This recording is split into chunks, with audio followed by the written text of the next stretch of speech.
Guys, trade में आपका सबसे इंपॉर्टेंट स्टेप पता है क्या होता है? आपकी एग्जिट।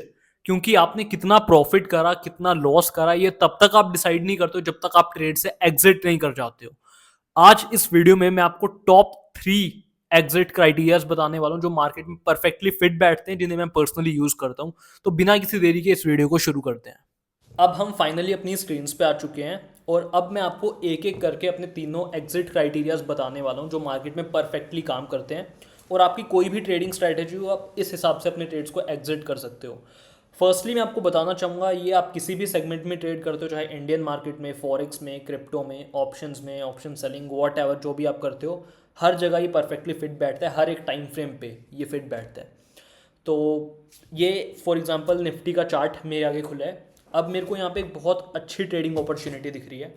फॉर एग्जांपल ये मैंने वनडे का टाइम फ्रेम अभी जस्ट फॉर इंस्टेंट लिया है, क्योंकि बहुत रिसेंट टाइम का मैं आपको डेटा नहीं दिखा सकता हूँ एज पर सेबी गाइडलाइंस। तो जैसे यहाँ पर कंसोलिडेशन हुई है काफ़ी दिन की, प्राइस में अच्छा खासा इनसाइड बार टाइप कैंडल यहाँ बनी है, अच्छा खासा मोमेंटम यहाँ पे जनरेट हुआ है और उसके बाद इसका ब्रेकआउट हुआ है। दूसरी कंफर्मेशन मेरे लिए ये है कि यहाँ पे एक पेंडिंग गैप्स बचे हुए हैं और ये इसका ऑल टाइम हाई है। तो यहाँ तक तो प्राइस आने का पूरा पोटेंशियल रखता है। मतलब ये मेरे लिए एक अच्छी ट्रेडिंग अपॉर्चुनिटी बन सकती है। तो मैं क्या करूँगा, अपनी एंट्री तो मैं यहाँ पे कर दूंगा इस लाइन पे। लेट्स से यहाँ पर मेरी एंट्री जो रेड लाइन से आप देख रहे हो, इसको ब्लैक कर देता हूँ क्योंकि red line usually stop loss के लिए रखते हैं।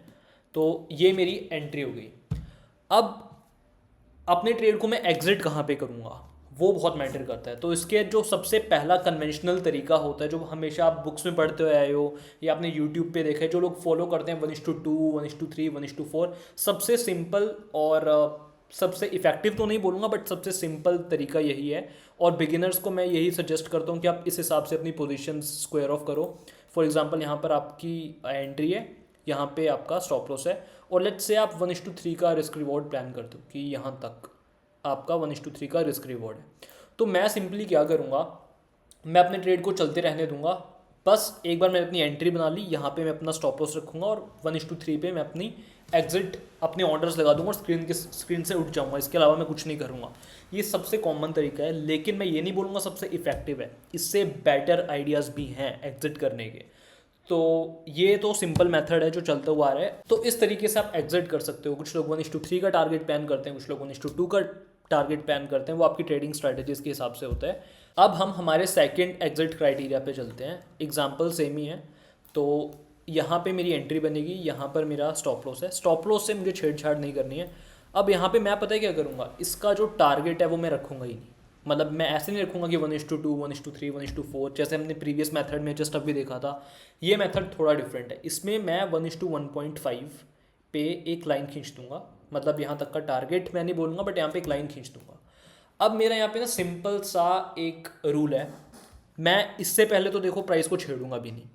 जैसे ही जैसे ही मेरा प्राइस 1:1.5 को टच करता है, जो कि इसने यहाँ पे कर भी दिया, ठीक है, यहाँ पे मैं क्या करूँगा, एक मॉडिफिकेशन करूँगा कि मैं अपने स्टॉप लॉस को उठा के कॉस्ट टू कॉस्ट पे कर दूंगा। इससे होगा क्या, मेरी डायरेक्शन में प्राइस अच्छा खासा जा चुका है। अब ये और कितनी ऊपर जाएगा, मुझे 1:3 देगा, 1:4 देगा, 1:5 देगा, ये मुझे नहीं पता। मैं क्या करूँगा, मैं अपने स्टॉप लॉस को उठा के कॉस्ट टू कॉस्ट पे कर दूंगा। इससे होगा क्या, वर्स्ट केस में अगर यहाँ से प्राइस पलटता भी है, एकदम से यहाँ पे कोई सडन मूवमेंट आ जाती है, कुछ भी आ जाता है, तो मैं यहाँ पर लॉस में एटलीस्ट नहीं निकलूंगा, मैं ब्रेक इवन पे निकलूंगा। ये सेकंड तरीका है और ये फर्स्ट मेथड से बहुत ज़्यादा इफेक्टिव है। तो इससे हो क्या रहा है, बेसिकली आप बड़े प्रॉफिट्स लेने के लिए खुद को अलाउ कर रहे हो और अपने लॉसेस को मिनिमाइज कर रहे हो, आप मिटिगेट करो अपने लॉसेस को, जो एक प्रोफेशनल ट्रेडर का काम होता है। तो ये था हमारा सेकेंड मेथड। अब हम बात करने वाले हैं हमारे थर्ड मेथड की। तो मैं इसको रिमूव करता हूँ, सेम एग्जाम्पल के थ्रू मैं आपको समझाऊंगा। अब जो हमारा थर्ड मेथड है वो कुछ इस तरीके से है कि मैं अपनी एंट्री यहाँ पे लूँगा, स्टॉप लॉस मेरा यहाँ पे जाएगा। इस पर भी मैं कोई टारगेट नहीं रखूँगा। इसमें जो मेरा काम है वो प्राइस एक्शन को ऑब्जर्व करने का है। इस मेथड में बस एक, ये मेथड सबसे ज़्यादा इफेक्टिव है जो मैंने अभी लास्ट मेथड आपको बताया उन दोनों से, पर इसमें आपको स्क्रीन के आगे ज़्यादा बैठना पड़ेगा।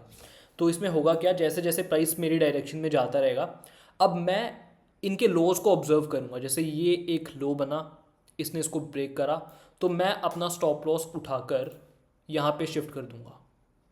यहाँ पर इसको मैं रेड लाइन से कर देता हूँ। जो ये रेड लाइन आप देख रहे हो, अभी मेरा ट्रेलिंग स्टॉप लॉस का सिस्टम है कि अब मेरा प्राइस जब इस लाइन को क्रॉस करेगा तो मेरी पोजीशंस अपने आप एग्जिट हो जाएंगी। इसको हटा देता हूँ। अब अगला लोअर लो मेरा कहाँ पे बनेगा? अगला लोअर लो मेरा यहाँ पे बने, ये गया, फिर यहाँ पे लो बना के फिर ये ऊपर गया। तो अब मैं इसको उठा के यहाँ पे शिफ्ट कर दूंगा, यहाँ पे। अब प्राइस को मैं चलते रहने दूंगा। इसके बाद जो मेरा लोअर लो बना ही नहीं है, प्राइस सीधा आ गया और मैं यहाँ पे निकल जाऊंगा।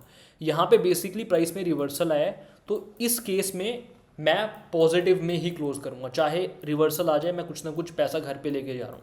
तो आपने इन तीनों मेथड्स में एक चीज़ ऑब्जर्व करी, पहले मेथड में अगर मेरा रिवर्सल आ गया, अनएक्सपेक्टेड रिवर्सल आ गया, तो मैं लॉस में क्लोज करूंगा। और जो दूसरा मेथड है जिसमें मैं कॉस्ट टू कॉस्ट पे अपना स्टॉप लॉस ट्रेल कर लूँगा, उसमें अगर कोई अनएक्सपेक्टेड टर्न आता है तो मैं ब्रेक इवन पे निकलूंगा, नो प्रॉफिट नो लॉस पे निकलूंगा। और ये जो थर्ड मेथड है मेरा, अगर इस मेथड में मेरा कोई अनएक्सपेक्टेड रिवर्सल आ जाता है तो मैं तब भी कुछ ना कुछ प्रॉफिट करके ही घर जाऊंगा, लॉस में क्लोज नहीं करूंगा।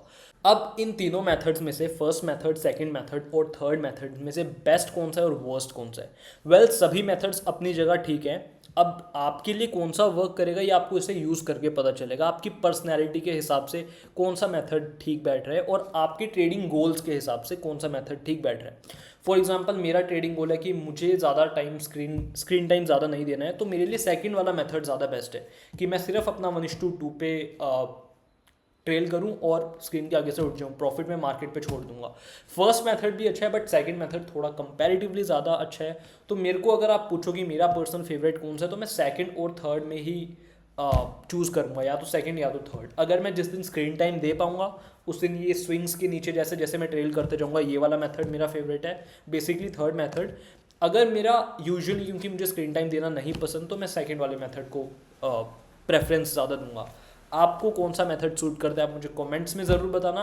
बाकी ऐसी और ट्रेडिंग वीडियोस के लिए आप मेरे चैनल को सब्सक्राइब कर सकते हैं और मैं मिलता हूँ आपको ऐसे किसी नेक्स्ट वीडियो में।